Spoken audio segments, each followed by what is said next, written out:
So, welcome to the class react batch. React batch ఒకటే కాదండి, దీంట్లో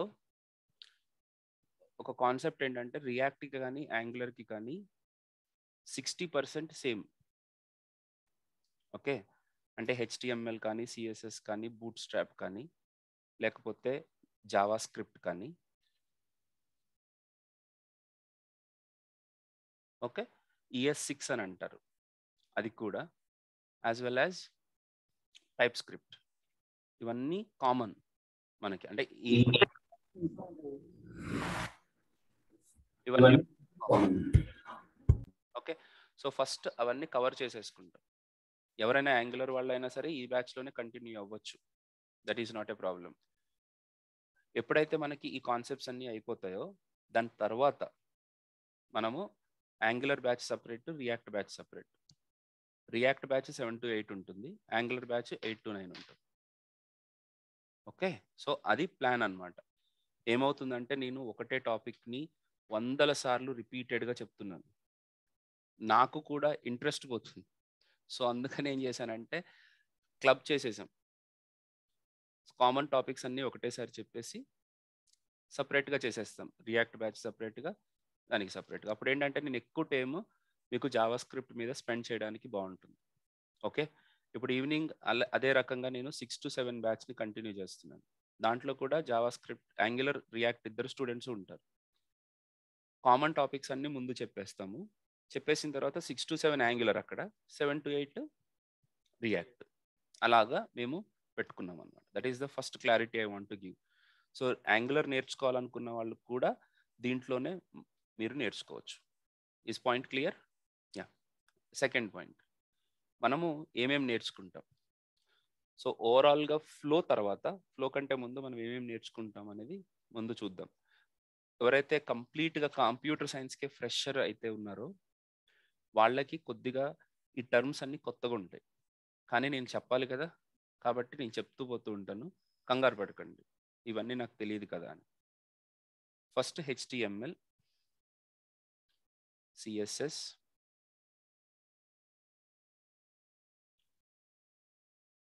Java script,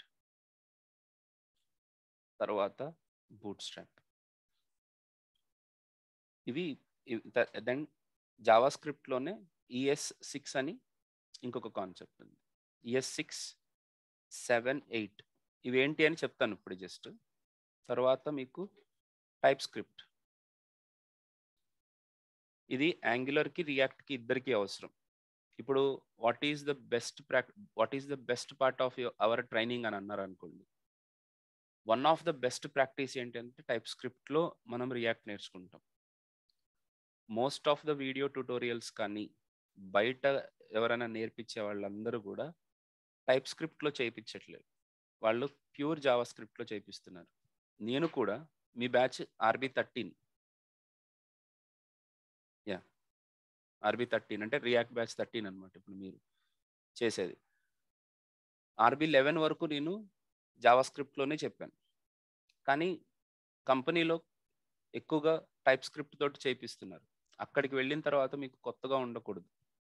once you are started working, అక్కడికి వెళ్ళిన తర్వాత కంప్లీట్ కొత్తగా ఉండకుండా నేను టైప్ స్క్రిప్ట్తో పాటే చేపిస్తాను.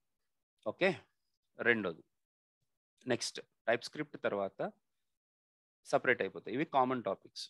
Then React or Angular. Okay, so HTMLలో ఏమేమి నేర్చుకుంటాం sir? It is a plain. మరీ మనం డీటెయిల్డ్గా వెళ్ళిపోయి టూ మచ్గా ఆలోచించాం మనం. దీంట్లో మనకి రియాక్ట్ నేర్చుకోవడానికి, రియాక్ట్ చేయడానికి కావాల్సినటువంటి HTML.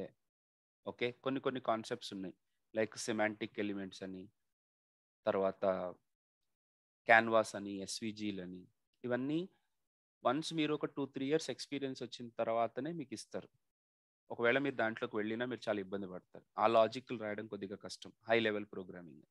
వాటి గురించి కాకుండా మనము ఎలిమెంట్స్ గురించి నేర్చుకుంటాం. తర్వాత ఫార్మ్స్, ఎలిమెంట్స్ అంటే ఇంకా పారాగ్రాఫ్లు అవన్నీ ఇంకా ఏం రాస్తాం, forms and anchors, main. So ఇప్పుడు మీరు ఏమనుకుంటారంటే ఇవి అన్ని చోట్ల ఉండేవే కదా, ఇంకా దీంట్లో స్పెషల్ ఏంటి అని. అలా కాదు. ఇప్పుడు మీరు ఫార్మ్స్ అనే కాన్సెప్ట్ తీసుకున్నారు అనుకోండి. అందరూ ఫార్మ్స్ అంటే ఏమనుకుంటారంటే జస్ట్ ఫార్మ్ క్రియేట్ చేయడం వరకే అనుకుంటారు. కానీ దాంట్లో కొన్ని కొన్ని మైన్యూట్ పాయింట్స్ ఉంటాయి. ఫర్ ఎగ్జాంపుల్, ఫర్ అని ఒక కీవర్డ్ ఉంటుంది, లేబుల్కి ఇస్తాం. ఇది ఎందుకు? ఫర్ అనే కీవర్డ్ హెచ్టిఎంఎల్లో ఎందుకు యూజ్ చేస్తారు? చాలా మంది డెవలపర్స్కి కూడా ఈ పాయింట్ తెలియదు, కానీ ఇంటర్వ్యూలో అడుగుతారు ఫర్ ఎందుకు అని. ఇప్పుడు చిన్న ఆస్పెక్ట్ ఏంటంటే, సపోజ్ ఇప్పుడు మనం ఒక ఫామ్ క్రియేట్ చేసుకున్నాం.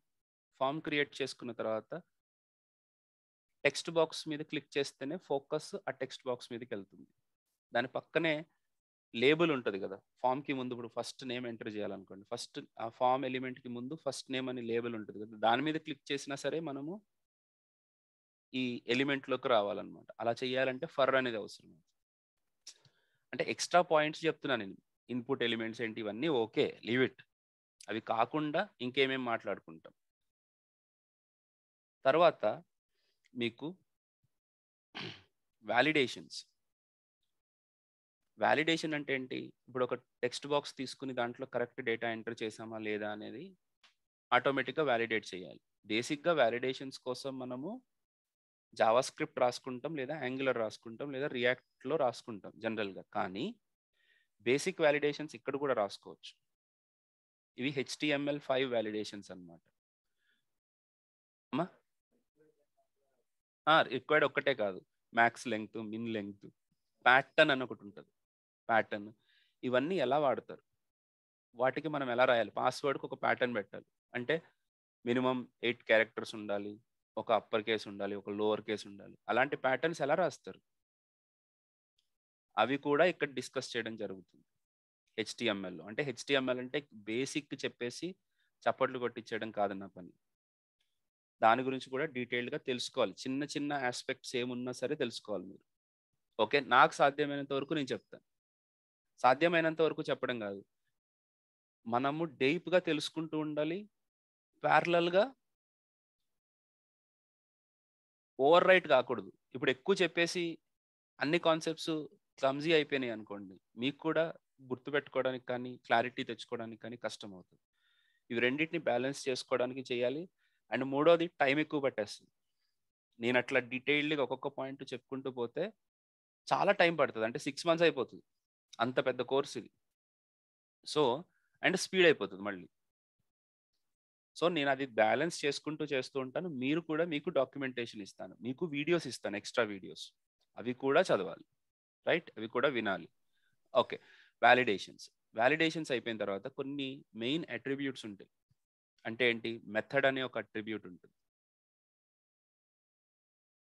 ఇది ఎందుకు? ఓకే, సో అట్లాగే యాక్షన్ అనే ఒక అట్రిబ్యూట్ ఉంటుంది. ఇది ఎందుకు? ఇవి కూడా మనం నేర్చుకుంటాం. ఇవి లేకపోతే కుదరదు, రైట్? అలాగా ఫామ్స్లోనే ఈ రకంగా ఎక్స్ట్రా ఇష్యూస్ కూడా మనము డిస్కస్ చేసుకుంటాం. ఇంకొక కాన్సెప్ట్ కూడా చెప్తాను. ఇప్పుడు అప్లోడ్ చేయాలనుకోండి, మీరు ఇమేజెస్ని అప్లోడ్ చేస్తారు కదా. అప్లోడ్ చేసినప్పుడు మీరు ఒక బటన్ మీద క్లిక్ చేయగానే బ్రౌజ్ విండో వస్తుంది. అసలు ఎలా వస్తుంది అది? దానికి ఏం ఎలిమెంట్ వాడాలి? అలాంటి అప్లోడ్ ఇమేజెస్ తెచ్చుకోవాలంటే ఎలాంటి ఎలిమెంట్స్ వాడాలి? దాని గురించి కూడా మనం డిస్కస్ చేస్తాం. అదొక్కటే కాదు, ఒకవేళ అలాంటి ఇమేజ్ అప్లోడ్స్ లాంటివి చేయాలన్నప్పుడు ఫామ్లో ఇంకా ఏమన్నా ఎక్స్ట్రాగా కాన్ఫిగర్ చేయాలా? దాన్నే మనం ఏమంటామంటే ఈఎన్సి టైప్ అని అంటాం. ఇది ఎన్క్రిప్షన్ టైప్ కాదు, ఎన్కోడింగ్ టైప్. ఆ అట్రిబ్యూట్ ఎప్పుడు వాడాలి? ఇవన్నీ కూడా మనము దీంట్లో కవర్ అవుతూ ఉంటాయి అన్నమాట. అంటే నేను ఫామ్స్లో ఎక్స్ట్రాగా చెప్పే వాటి గురించి చెప్తున్నాను. అలాగే యాంకర్స్కి వచ్చేసరికి, ఇప్పుడు వాట్ ఆర్ యాంకర్స్ అంటే, ఇప్పుడు ఏదన్నా లింక్ ఉందనుకోండి, మన వెబ్ పేజ్లో లింక్స్ ఉంటాయి కదా, వాటిని క్లిక్ చేసినప్పుడు వేరే వెబ్ పేజ్కి వెళ్తాం. సో ఈ యాంకర్స్ ఎలా వాడుకుంటాం? అదొక్కటే కాదు, అక్కడ యాంకర్స్ గురించి చెప్పేసి వదిలేసేయడం కాదు పరిస్థితి. మీకు రియాక్ట్ కానీ యాంగులర్ కానీ ఎందుకు నేర్చుకుంటున్నాము అని అంటే మనము ఇక్కడ సింగిల్ పేజ్ అప్లికేషన్ అనే అప్లికేషన్స్ని తయారు చేయడానికి రియాక్ట్ని యాంగులర్ని నేర్చుకుంటాం. కానీ ఆ సింగిల్ పేజ్ అప్లికేషన్ అంటే ఏంటి అని తెలియాలంటే ముందు యాంకర్స్ని వాడడం తెలియాలి. ఇప్పుడు VLRtraining.in అని ఉంది.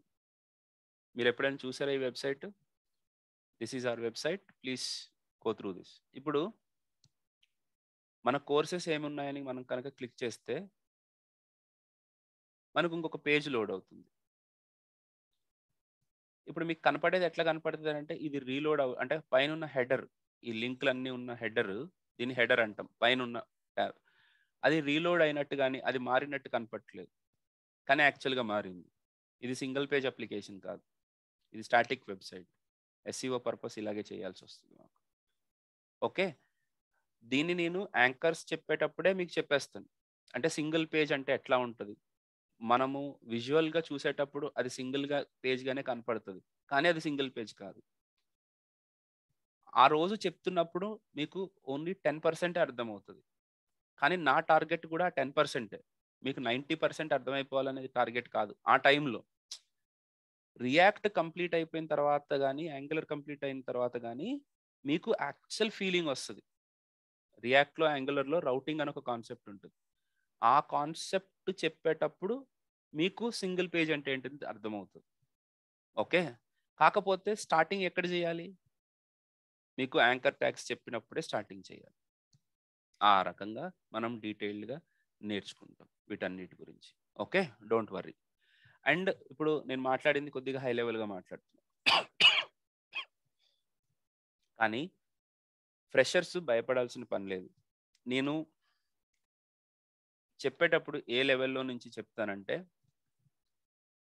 చెప్పడమే కాదు మీకు ఇస్తాను, ట్యూటోరియల్ అంతా ఇచ్చేస్తాను. ఫస్ట్ ఎలిమెంట్ అంటే ఏంటి అనే దగ్గర నుంచి స్టార్ట్ అవుతుంది. HTMLలో ఎలిమెంట్స్ ఉంటాయి. ఎలిమెంట్స్ అంటే ఏంటి, ఆ ఎలిమెంట్స్ని మనం ఎలా అర్థం చేసుకోవాలి. ఇప్పుడు మీకు ఈ ట్యూటోరియల్ మనకి 14 డాక్యుమెంట్స్ ఉన్నాయి. ఈ 14 డాక్యుమెంట్స్లో అసలు ఎలిమెంట్స్ అనేవి స్టార్ట్ చేయడానికి ఉండే ముందే 5 టాపిక్స్ కేవలం వెబ్ అంటే ఏంటి, HTML ఎందుకు, దాంట్లో ఏమేమి ఉంటాయి, దాన్ని ఎలా అర్థం చేసుకోవాలి అనే దాని గురించి 5 సపరేట్గా మీకు కాన్సెప్ట్స్ ఇచ్చాను. So you have to understand how deeply we will focus on individual problems అని. మీకు ఒకవేళ అర్థం కాకపోయినా నేను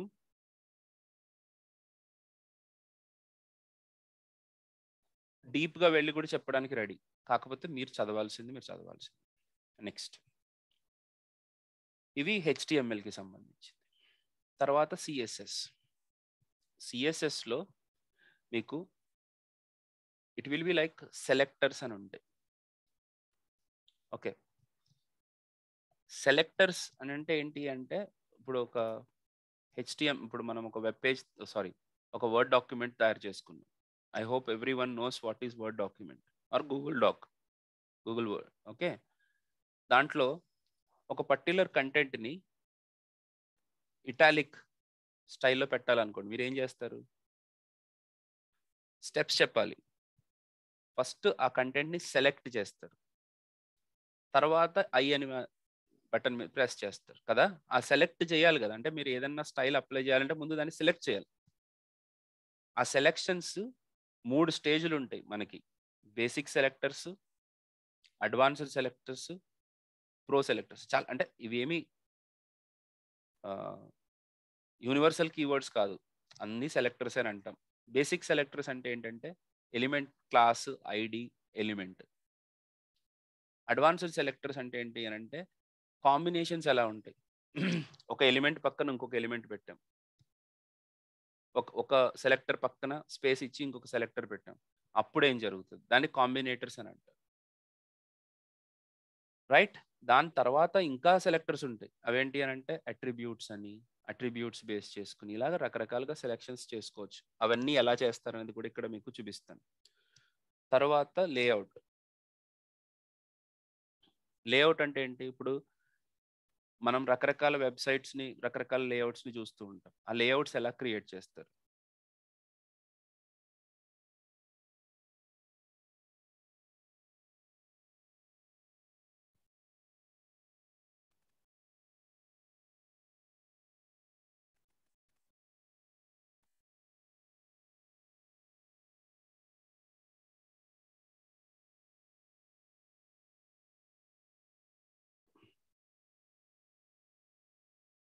ఉంటాయి కానీ నాకు గుర్తు లేవు ఎక్కడ పెట్టాను అనేది.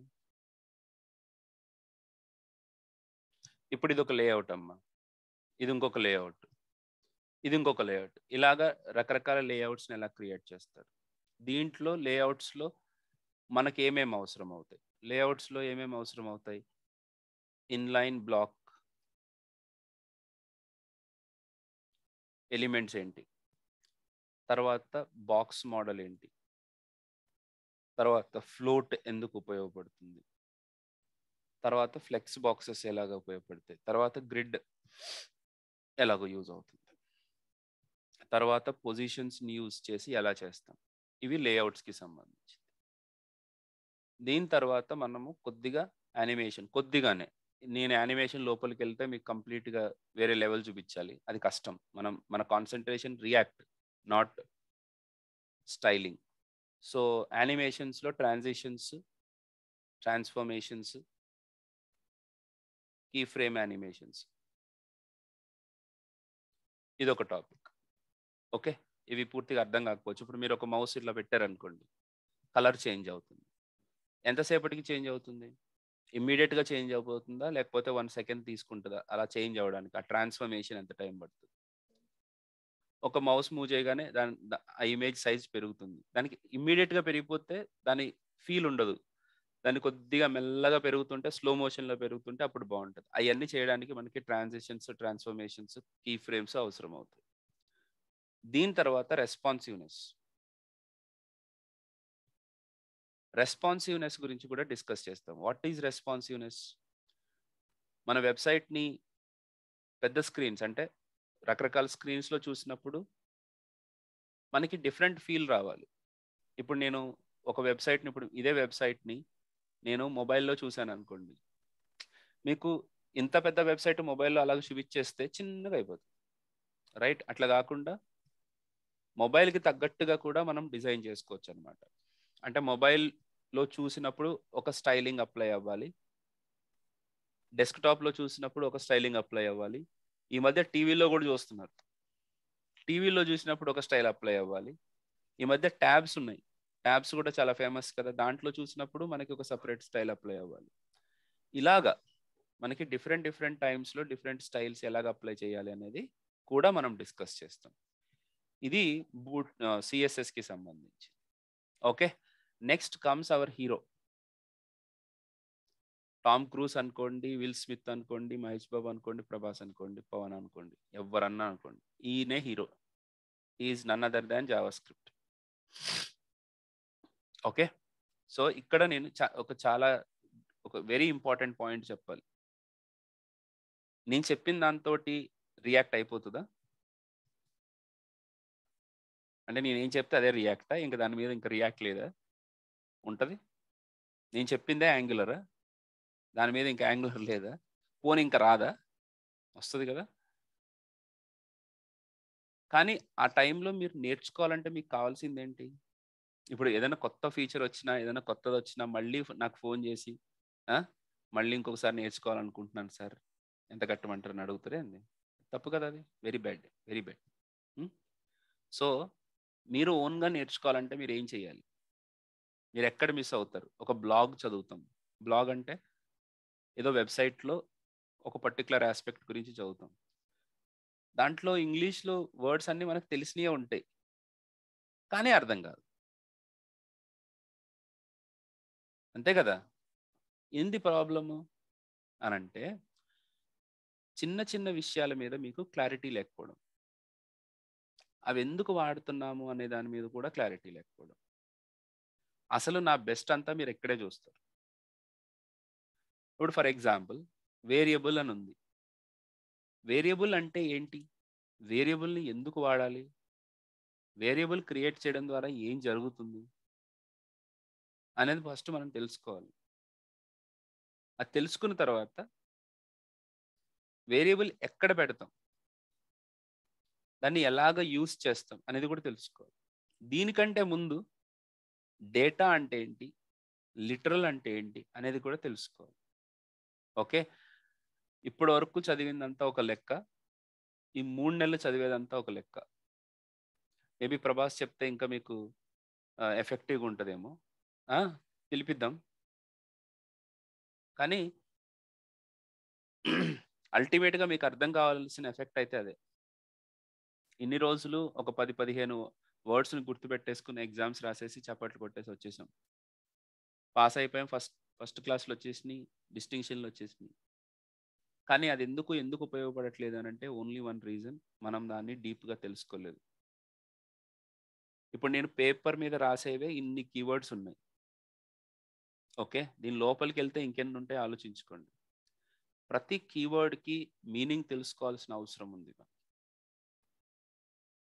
ఆ క్లారిటీ లేకపోవడం వల్ల మీరు చదవట్లేదు. ఇప్పుడు నేను కొన్ని డెఫినేషన్స్ అడుగుతాను. దీంట్లో చాలామంది బీటెక్ 80%, 90% కూడా ఉంటాయి. కంప్యూటర్ సైన్స్లో కూడా ఉంటాయి. ఇప్పుడు వాళ్ళని ఎక్స్ప్రెషన్కి స్టేట్మెంట్కి డిఫరెన్స్ ఏంటని అడిగాను అనుకో, అవి కూడా ఉన్నాయా అని అంటారు. కానీ ఆ కీవర్డ్స్కి డిఫరెన్సెస్ కరెక్ట్గా తెలియకే మీరు ఇబ్బంది పడుతున్నారు. నేను ఎవరిని క్రిటిసైజ్ చేయడానికి చెప్పట్లేదు. I'm really sorry if you feel like that. నా పాయింట్ ఏంటంటే మీరు ఆ కీవర్డ్స్ మీద ఇంపార్టెన్స్ ఇవ్వలేదు. అంతా తొందరగా ల్యాబులు కంప్లీట్ చేసేసుకోవాలి, తొందరగా ఇంజనీరింగ్ కంప్లీట్ చేసుకోవాలి, తొందరగా సినిమాకి వెళ్ళిపోవాలి.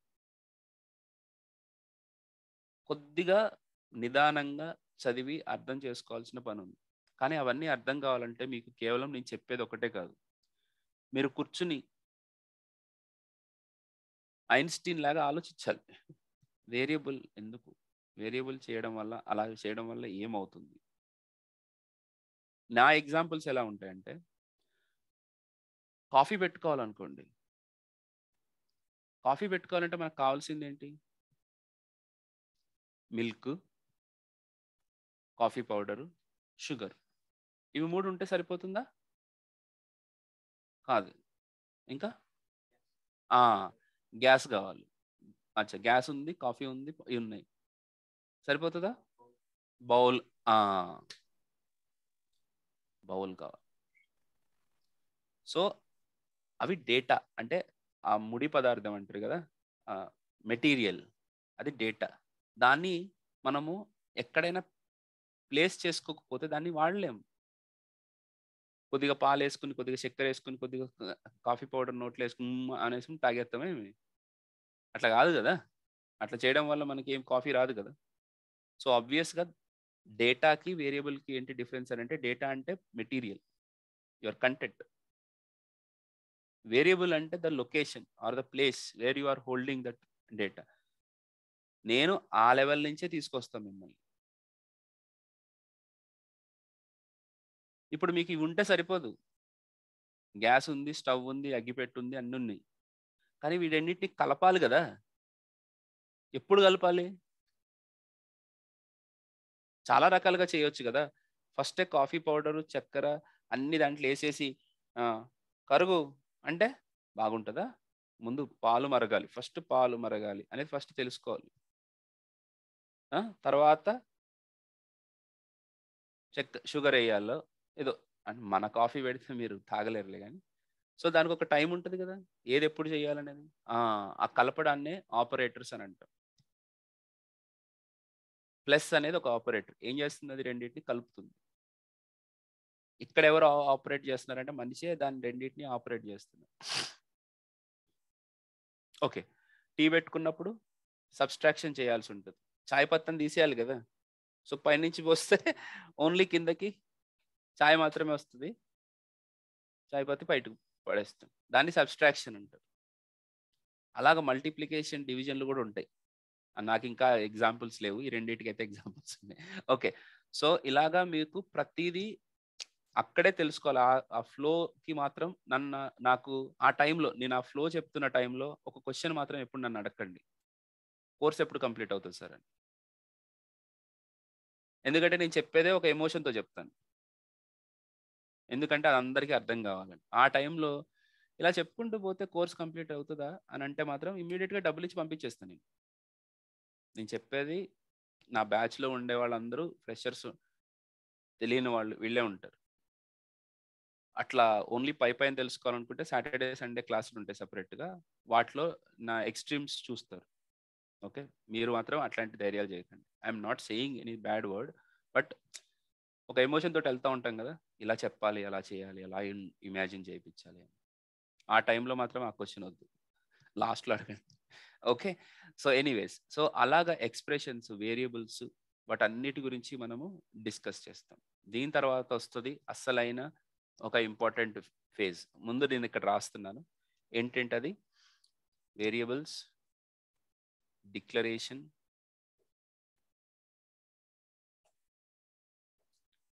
డేటా టైప్స్, ఆపరేటర్స్, స్పెల్లింగ్స్ తప్పుంటే వదిలేయండి. ఎక్స్‌ప్రెషన్స్, స్టేట్మెంట్స్ అనేవి మనము స్టార్టింగ్‌లో డిస్కస్ చేసుకుంటాం. ఈ స్టేట్మెంట్స్ దగ్గరే మనకి చాలా ఇంపార్టెంట్ యాస్పెక్ట్ జరుగుతది. దట్ ఈస్ మన లాజిక్ డెవలప్ చేసుకోవడానికి కావాల్సిన main issues. If, else and loops. ఏంటి లూప్స్ అవి? వైల్, ఫర్, ఇఫ్ ఎల్స్‌తో పాటు స్విచ్ కేస్ కూడా.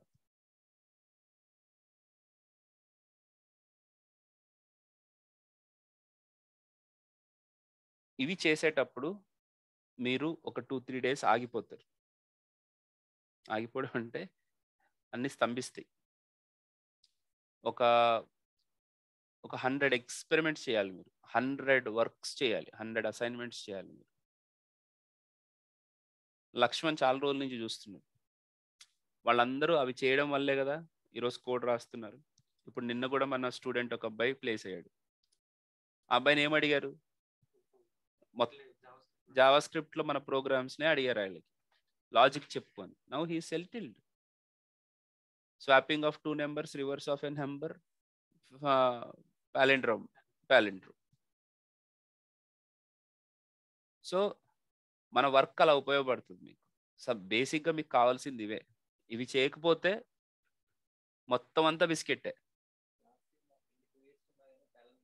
అంతే నాన్న. తెలీదు. అయ్యో! ఇప్పుడు నేనేమన్నా పైనుంచి ఊడిపడ్డానా? ఆ! అంతే. 3,00,000 ప్యాకేజ్. First 6 months. తర్వాత 4.8 అయిపోతదది. నేను ఓకే. ఇప్పుడు చూపిస్తాను అసలు మన లెవెల్ ఆఫ్ అసైన్‌మెంట్స్ ఎలా ఉంటాయి.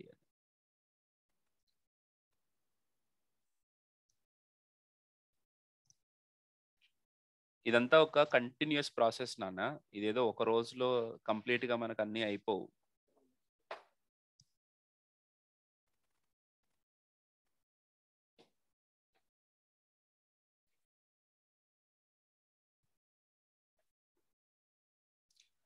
మనకి సెపరేట్‌గా ప్రోగ్రామింగ్ క్వెషన్సే సెపరేట్‌గా ఉంటాయి. ఇవి సెపరేట్. దీంట్లో అన్ని ప్రోగ్రామింగ్ క్వెషన్స్ ఉన్నాయి. టీసీఎస్‌లో అడిగినయి. ఇంక 1, 2 కాదమ్మా. సో, ఇప్పుడు ఫర్ ఎగ్జాంపుల్ నేను దేని గురించి మాట్లాడుతున్నాను? లూప్స్ గురించి మాట్లాడుతున్నాను. ఇక్కడ సింపుల్ లూప్స్ గురించి నేను చెప్పాను. ఎక్కడి నుంచి స్టార్ట్ అవుతదంటే 1-10 నంబర్స్ ప్రింట్ చేయడం నుంచి స్టార్ట్ అయ్యి మనము ఇలాగ వెళ్తూ reverse of a number, some of all numbers, okay. Binary value of 8, largest digit of a given number. ఇలాంటి వాటితో పాటు నేను ఇంకా కలెక్ట్ చేశాను. వీటికి ఇంకా నేను దాన్ని పికప్ చేయాలి. ఇంకా దాన్ని క్లీన్ ఫార్మాట్‌లోకి తీసుకురావాలి. పెట్టాము. కానీ ఇంకా ఫార్మాట్ చేయాలి వీటిని. ఇలాగా మీకు మోర్ థాన్ 100 కేవలం వైల్ లూప్స్, ఫర్ లూప్స్ మీదనే వర్క్ ఉంటది. అవి చేసినప్పుడే మీకు పని జరుగుతది. ఇది సింపుల్ లూప్స్. మనకి అడ్వాన్స్ లూప్స్‌లో గూడా మీకు అసైన్మెంట్స్ నేను చేస్తాను, అసైన్మెంట్స్ ఇస్తాను. నేను ఎలా చెప్తాను అని తెలియాలి అని అంటే యూట్యూబ్లో మీకు ఆ హెచ్టిఎంఎల్ సిరీస్ ఉంది, హెచ్టిఎంఎల్ సిఎస్ఎస్ ఫౌండేషన్ సిరీస్. దాన్ని చూస్తే నేను ఎలా చెప్తాను అన్ని వీడియోస్ పెట్టాము.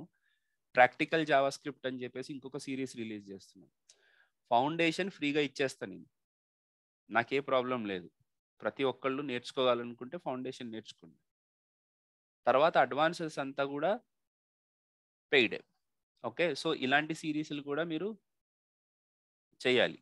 ఎలాగా, ఇప్పుడు ఆ స్టార్స్ ప్రింట్ చేయడం, 1 2 3 ప్రింట్ చేయడం, ఈ రకంగా ప్రింట్ చేయడం, ఇవన్నిటి వల్ల లాభం ఏంటి సార్? చుక్కల ప్రోగ్రాంలు ఇవన్నీ ఎందుకు మనకి అని అంటే, ఇవి లేకపోతే మీకు అరేస్ని హ్యాండిల్ చేయడం రాదు. అరేస్ అనే ఒక కాన్సెప్ట్ ఉంటుంది, రైట్? అవి హ్యాండిల్ చేయాలని ఎలా తెలుస్తుంది? 2 డైమెన్షనల్ అరే ఇచ్చారు, దాంట్లో ఉన్న వాల్యూస్ని ఎలా యాక్సెస్ చేసుకోవాలంటే వాటికి కావాల్సిన ఫౌండేషన్ అంతా మనము ఈ నెస్టెడ్ లూపింగ్లోనే తెలుసుకుంటాం. సో ఇది ఫస్ట్ కంప్లీట్ చేస్తే అప్పుడు మీరు నెక్స్ట్ లెవెల్కి వెళ్తారు. Are you getting me? ఇట్లా చాలా క్వశ్చన్స్ ఉన్నాయి. ఇవి తక్కువ, మేము ఇంకా చేసాము. వీటన్నిటిని నేను మీకు డే బై డే చూపిస్తూ ఉంటాను. ఇప్పుడు నేను ఎక్స్ప్లెయిన్ చేసేటప్పుడు ఈ రకంగా ఎక్స్ప్లెయిన్ చేస్తాను. సపోజ్ ఇప్పుడు అలాంటిది ఏదైనా తీసుకోవాలనుకోండి, అంటే స్పేసెస్ ఎలా ఇచ్చుకోవాలి, ఓకే, అన్ని ప్రాక్టికల్గా నేను ఫస్ట్ మీకు ఎక్స్ప్లెయిన్ చేస్తాను, అల్గరిథం ఎక్స్ప్లెయిన్ చేస్తాను. చేసిన తర్వాత మీరు ఇంప్లిమెంట్ చేయాలి. ఓకే, అండ్ వీటన్నిటిని నేను ప్రాక్టికల్గా చేసి చూపిస్తాను. కొంత పార్ట్ అప్డేట్స్ అన్ని కూడా మీరు చేయాలి. ఇప్పుడు ఒక 10 ప్రోగ్రాంలు ఉంటే 5 ప్రోగ్రాంలు నేను చేస్తాను, 5 ప్రోగ్రాంలు మీరు చేయాలి. So this is about your variables and statements. తర్వాత మనం మాట్లాడుకునేది ఏరేస్, తర్వాత ఆబ్జెక్ట్స్, తర్వాత ఫంక్షన్స్. ఓకే, వీటినే ఆబ్జెక్ట్ లిటరల్స్ అని అంటారు. ఓకే, తెలుస్తుందిలేండి, కంగారు పడకండి. వీటన్నిటికీ నేను సపరేట్ టైం ఇస్తాను. ఫంక్షన్స్లో చాలా రకాల ఫంక్షన్స్ ఉంటాయి. అసలు ఫంక్షన్స్ కంటే ముందు మీరు తెలుసుకోవాల్సింది ఏంటంటే ఫంక్షన్ డెఫినేషన్ ఏంటి, ఫంక్షన్ ఆర్గ్యుమెంట్స్ అంటే ఏంటి, ఫంక్షన్ పారామీటర్స్ అంటే ఏంటి, ఫంక్షన్ కాల్ అంటే ఏంటి,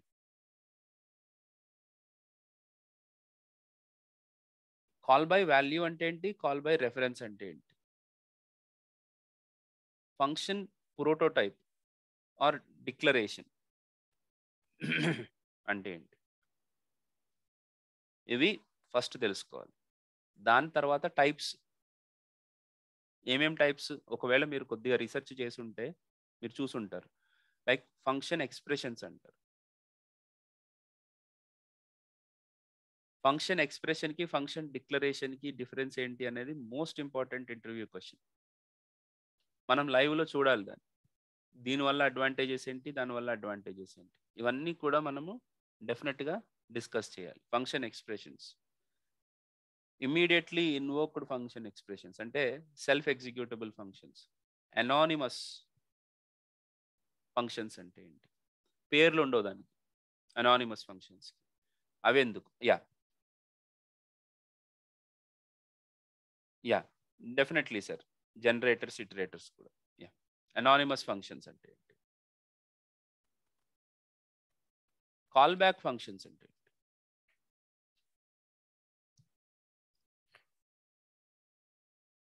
అసింక్రోనస్ ఫంక్షన్స్ అంటే ఏంటి, ఫస్ట్ క్లాస్ ఫంక్షన్స్ అంటే ఏంటి, హయ్యర్ ఆర్డర్ ఫంక్షన్స్ అంటే ఏంది ఇది, హౌ డు ఐ రిమెంబర్? దయచేసి ఆ వర్డ్ మళ్ళీ ఇంకొకసారి వాడకండి. రిమెంబర్ అనేది జరగకూడదు, మీకు అది అర్థం కావాలి. ఓకే, ఐఎమ్ వెరీ సారీ, ఎవరు ఏమి తప్పుగా అనుకోకండి. మనము జావా స్క్రిప్ట్ని పరిచయం చేసుకోవాలనుకుంటున్నామా, పెళ్లి చేసుకోవాలనుకుంటున్నామా? పెళ్లి చేసుకోవాలనుకుంటున్నాం, ఇదైతే ఫిక్స్. మీరు జావా స్క్రిప్ట్తో జీవితాంతం బతకాలి. ఇప్పుడు పెళ్లి చేసుకోవాలనుకునేటప్పుడు పరిచయం చేసుకుంటారా లేకపోతే అర్థం చేసుకుంటారా?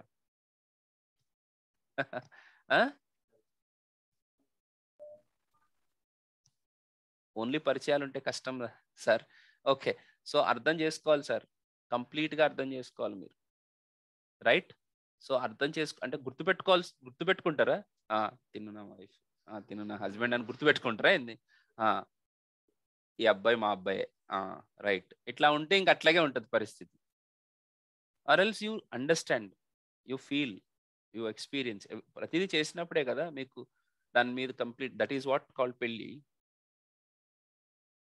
అంతేనా కాదా? ఆ! That is not we are not going for a movie. Friends అందరం మూవీకెళ్ళినాం. ఫ్రెండ్స్ అందరం పార్టీ చేసుకున్నట్టు ఉంటే సరిపోద్ది దీనితోటి. దీనితోటి జస్ట్ పరిచయాలుంటే సరిపోవు. You need the complete understanding of it. ఆ క్లారిటీ, ఆ అండర్‌స్టాండింగ్ ఉన్నప్పుడే జావా స్క్రిప్ట్ తోటి మనం ప్రయాణం చేయగలుగుతాం. జావా స్క్రిప్ట్ మన మాట ఎప్పటికీ వినదు. ఎవరి మాట ఎవరు వినరు. ఓకే. జావా స్క్రిప్ట్ కూడా అలాగే అనుకుంటది. నా మాట ఈడు ఇనడురా బయ్ అని అనుకుంటది. ఎందుకంటే జావా స్క్రిప్ట్ చెప్తానే ఉంటది. ఎర్రర్ అంటదక్కడ. కానీ మనం వినం. ఆ ఎర్రర్ చదవం. మన పని మనదే. ఆ ఎర్రర్ చదివితే ఆటోమేటిక్‌గా క్లియర్ అయితది. కానీ ఎర్రర్ చదవము. ఆ టెక్స్ట్ బుక్‌లో చెప్పి ఉంటది జావా స్క్రిప్ట్. దీన్ని ఇలా చేయాలి అని. మనం ఇలా చెయ్యం. అలాగే వేరే రకంగా చేస్తాం. సో, ఎనీవేస్ ఇది ఒక టు అండ్ ఫ్రో ప్రాసెస్. మనము ఈ కంప్లీట్ థింగ్‌ని అర్థం చేసుకోవాలి. దీన్ని కంప్లీట్‌గా మీరు ఇన్‌హేల్ చేసుకోవాలి. అప్పుడే మీకు తెలుస్తుంది. సో, ఇక్కడ నేను ఇన్ని ఫంక్షన్స్ రాసాను. ఎందుకు రాయాల్సొచ్చింది అనంటే, కొన్ని వర్డ్స్ జావా స్క్రిప్ట్‌లో ఎట్లుంటాయంటే, JavaScript is a functional programming language which supports object oriented features. బేసిక్‌గా 2 రకాల లాంగ్వేజ్‌లుంటాయి. 2 కాదు. ఫస్ట్ అయితే 2. Object oriented programming languages, functional languages. JavaScript is pure functional language. But supports object orientation. దేవుడా! ఎలాగా? ఇదిగో ఈ ఫంక్షన్స్ తోటి. ఓకే. అట్లా దీంట్లో ఉండే ఇన్ డెప్త్ ఫీలింగ్ అనేది మీరు తెలుసుకోవాలి. ఇప్పుడు శ్రీహరి అనే ఒక అబ్బాయి అడిగాడు. ఇటరేటర్స్, జనరేటర్స్ గురించి తెలుసుకుంటామా సార్? నేను డైరెక్ట్‌గా ఇటరేటర్స్, జనరేటర్స్ చెప్పేయమంటే చెప్పేస్తా. నాకేమి ఇబ్బంది లేదు. కానీ మీకు కాల్ బ్యాక్ అంటే ఏంటో తెలియకుండా, ఫంక్షన్ కాల్ అంటే ఏంటో తెలియకుండా, ప్రోగ్రామ్ కంటెక్స్ట్ అంటే ఏంటో తెలియకుండా, ఫ్లో ఏంటో తెలియకుండా, రిటర్న్ టైప్ ఏంటో తెలియకుండా, డైరెక్ట్‌గా జనరేటర్స్ చెప్తే మీకు అర్థమవుతదా? ఓకే. అట్లా ముందు మీరు వీటి మీద క్లారిటీ తెచ్చుకోవాలి అనంటే ఏం చేయాలి? ఫస్ట్ నేను చెప్పింది జాగ్రత్తగా వినాలి. తర్వాత నేను చేసిన దాన్ని మీరు రిపీటెడ్‌గా చేయాలి. తర్వాత నేను ఇచ్చిన అసైన్‌మెంట్స్‌ని మీరు కంప్లీట్ చేయాలి. తర్వాత నేను ఇచ్చిన డాక్యుమెంటేషన్ మీరు కంప్లీట్‌గా చదవాలి. తర్వాత నేను పెట్టే టెస్ట్‌లు కంప్లీట్‌గా క్లియర్ చేయాలి. తర్వాత మనం ఇచ్చే ప్రాజెక్ట్‌లని కంప్లీట్ చేయాలి. మినీ ప్రాజెక్ట్‌లని. అప్పుడు మీకు ఒక పర్టిక్యులర్ పాయింట్ మీద అవగాహన అనేది ఏర్పడుతది. హైయర్ ఆర్డర్ ఫంక్షన్స్ గాని, ఫస్ట్ క్లాస్ ఫంక్షన్స్ కానీ మీరు తెలుసుకోవాలంటే మీకెప్పుడు వస్తది అనంటే డెఫినిషన్ చదివినప్పుడు మీకు దాని మీద అవగాహన రాదు. ఎప్పుడొస్తది? దాన్ని వాడినప్పుడొస్తది. ఒక అరేలో ఉన్న వాల్యూస్‌ని ప్రింట్ చేయడానికి మనం ఫస్ట్ క్లాస్ ఫంక్షన్స్‌ని వాడతాం. అవి వాడుతున్నప్పుడు మీకు అర్థమవుతది first class definition. First class function definition. చెప్పినప్పటికి చెప్పేస్తాను. కానీ మీకు అర్థం కావాలి అనంటే ఈ ప్రాసెస్ అంతా చేసినప్పుడే మీకు అర్థమవుతది గైస్. సార్ నేనైతే నరేష్ ఐటీ కాదు. వాళ్ళ దగ్గర ఉన్నంత గొప్పతనం నా దగ్గర లేదు. నాకు తెలిసిందైతే ఇదే అప్రోచ్.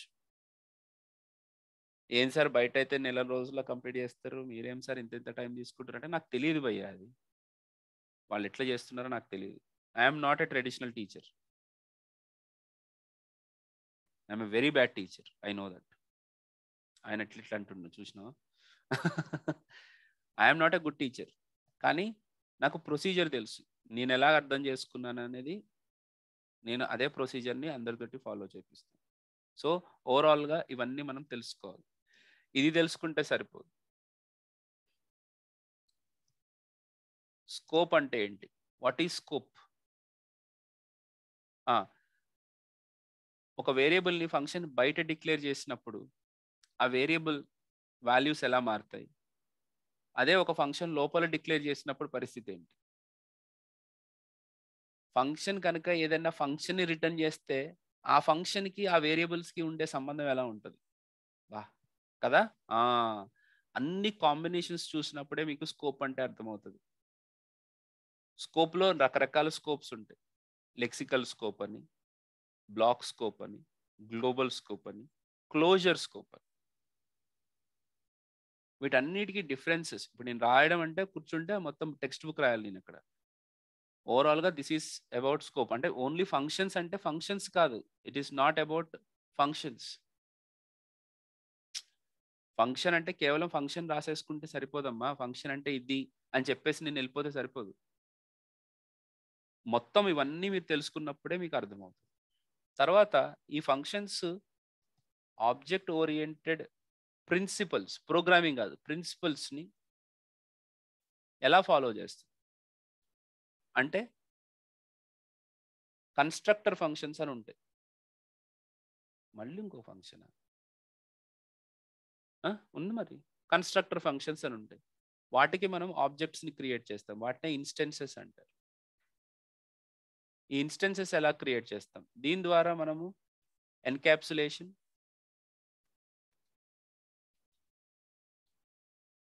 పాలిమ్ ఎన్‌క్యాప్సులేషన్ అండ్ అబ్స్ట్రాక్షన్ ఎలా అచీవ్ చేస్తాం?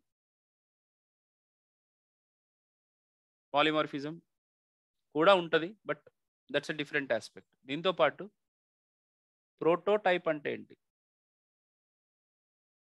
Underscore, underscore, underscore, proto, underscore, underscore ఇవేంది? వీటికి పాలిమార్ఫిజంకి సంబంధం ఏంటి? ఇంత డీటెయిల్డ్‌గా మనం నేనేం చెప్తున్నాను? ఫంక్షన్స్ గురించే మాట్లాడుతున్నాను. ఇంత డీటెయిల్డ్‌గా మీరు మాట్లాడాలి. ఇంత డీటెయిల్డ్‌గా మీరు తెలుసుకోవాలి. అప్పుడే పనవుతది. లేకపోతే కాదు. సో, ఇది కూడా అయిపోయిన తర్వాత మీకు చాలా ఇంపార్టెంట్ కాన్సెప్ట్ వచ్చేసి డామ్, ఈవెంట్స్ గురించి తెలుసుకుంటాం. ఇది లేకపోతే ఏమీ లేదు.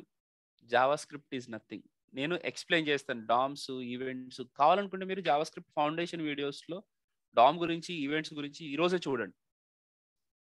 ఓకే. ఐ బెట్ యూ 2, 3 జోకులు కూడా బానే ఉంటాయి. 'జబర్దస్త్' కంటే బెటర్‌గా ఉంటాయి. ఓకే. సో, మీరు వాటిని చూస్తే మీకు విషయం అర్థమవుతది. డామ్‌లో ఏమేమి ఉంటాయి? ఈవెంట్స్ ఎలాగా బిహేవ్ చేస్తాయి? ఎందుకంటే జావాస్క్రిప్ట్ కూడా parallel programming or else concurrent programming అని అంటారు. జావాలో మల్టీ థ్రెడింగ్ అని ఉంటది ఒక కాన్సెప్ట్. ఓకే. మీకు తెలియకపోతే అవసరం లేదు. కానీ తెలిసిన వాళ్ళకైతే వినాలి అది. మల్టీ థ్రెడింగ్ అనే కాన్సెప్ట్ ఉంటది. అసలు ఆ కాన్సెప్ట్ లేనే లేదు జావాస్క్రిప్ట్‌లో. ఇప్పుడు ఎలా ఉంటది అనంటే ఇప్పుడు కెమెరా ఉంది. ఫో ఆ కెమెరా సారీ ఫోన్ ఉంది. ఫోన్‌లో కెమెరానే లేదనుకో పరిస్థితి ఏంది? అర్థమైతుందా?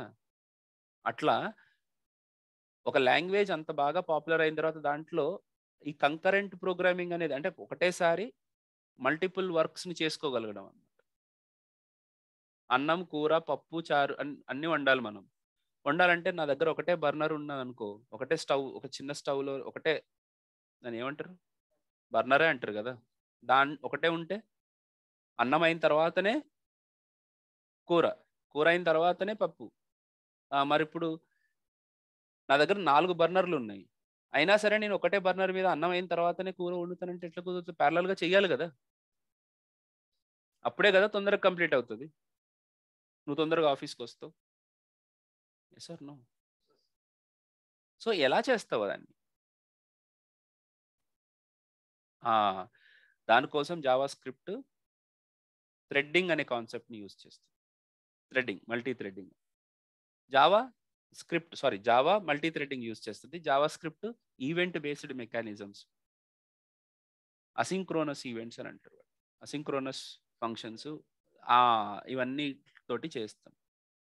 ఓకే. సో, ఇలాగ డామ్ గురించి డిస్కస్ చేస్తాం. దీని తర్వాత మనము మెయిన్‌గా డిస్కస్ చేసేది అజాక్స్. What is Ajax? దీని పేరైతే అసింక్రోనస్ జావాస్క్రిప్ట్ అండ్ ఎక్స్ఎంఎల్. బేసిక్‌గా ఏపీఐ కాల్స్ ఎలా చేస్తాం? చేసినప్పుడు డేటాని ఎలాగ తీసుకుంటాం? ఓకే, దీంట్లో రకరకాల అప్రోచెస్ ఉన్నాయి. ప్రామిసెస్ ఎలా వాడతారు, కాల్ బ్యాక్స్ ఎలా వాడతారు, తర్వాత ఈవెంట్స్ ఎలా వాడతారు, తర్వాత RxJS. ఈవెన్ మన రియాక్ట్ వాళ్ళకి అవసరం లేదు ఇది, కానీ చెప్తాను. వాళ్ళకి ఒక కాన్సెప్ట్లో ఈ కాన్సెప్ట్ కూడా అవసరం, ఒక పర్టికులర్ ఆస్పెక్ట్ రియాక్ట్లో ఇది కూడా అవసరం అవుతుంది. సో ఈ రకంగా మనము జావా స్క్రిప్ట్ని కంప్లీట్ చేసుకుంటాం. ఓకే, ఇవన్నీ కవర్ చేయడానికి మీరు కనుక వీడియోస్ చూసి నా అసైన్మెంట్స్ క్విక్గా చేశాను అని అంటే 1 monthలో కంప్లీట్ చేయగలుగుతాం. అంటే అరౌండ్ 22 to 25 క్లాసెస్ జరుగుతాయి. ఒకవేళ మీరు ఆ వీడియోస్ చూస్తూ కంప్లీట్గా పికప్ అవ్వకపోతే మాత్రం టైం పట్టేస్తుంది. Okay, so that is up to you. మీరేం చేయరా సార్ అని అంటే, ఇదిగో నేను చేస్తున్నాను కదా, నేను ఇంత డీటెయిల్గా చెప్తానని చెప్తున్నాను. నా ప్రయత్నం నేను చేస్తాను. మీరు కూడా నేర్చుకోవాలి అని అంటే మీరు 1కి 4-5 సార్లు చూస్తూ ఉండాలి, చేస్తూ ఉండాలి. Then you will realise it. Next ES6, 7, 8 టైప్ స్క్రిప్ట్లో, రియాక్ట్లో, యాంగులర్లో మనం ఏమేమి డిస్కస్ చేస్తాం అనేది మనము రేపు డిస్కస్ చేసుకుందాం. ఓకే, తప్పదు మరి నాకు, I had to go for office. Okay, any queries, quick questions please. Concepts ఏంటనేది రేపు విందాము, రియాక్ట్కి యాంగులర్. ఈరోజు ఏమైనా క్విక్ క్వశ్చన్స్ ఉంటే చెప్పండి.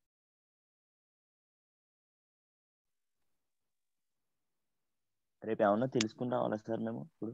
లేదండి, రేపు అవసరం లేదు. కానీ వీలు కుదిరితే మాత్రం ఆ Java script foundation complete playlist మాత్రం వినేసేయండి. మీకు ఎక్కడ అంటే ఊరికే ఖాళీగా ఉంటే మాత్రం దాన్ని వదిలిపెట్టకండి.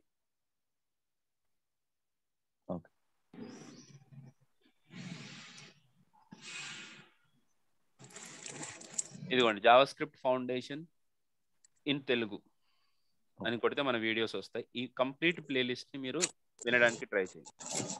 ఓకే రైట్, అంతే. ఓకే గైస్, సార్ మీతో కొంచెం అంటే పర్సనల్ గా మాట్లాడడానికి ఏమో contact number? Yeah please, no problem. అయితే ఆఫీస్ టైమ్స్ 9 to 6 నేను కొద్దిగా వాట్సాప్లో పింగ్ చేయండి. ఓకే, ఇప్పుడు ఏమైనా ఫోన్ చేస్తే చేయండి. 9561214818. ఇది నా నెంబర్, ఇది నా వాట్సాప్ నెంబర్. 9561214818 స్క్రీన్ మీద ఉంది. మీరు ఫోన్ చేయండి. కాకపోతే ఏంటంటే నేను వర్క్లో ఉన్నప్పుడు, మీటింగ్లో ఉన్నప్పుడు నేనేం చేయలేను. కాబట్టి వాట్సాప్లో పింగ్ చేస్తే దానికి తగ్గట్టుగా నేను రిప్లై ఇస్తూ ఉంటాను. చాట్ చేయండి. And when I say call me అని అన్నప్పుడు ఇమ్మీడియట్గా కాల్ చేయండి, అంతే. ఓకే, చలో guys, that's it for today. Have a nice day. That's it for. See you tomorrow morning. Bye.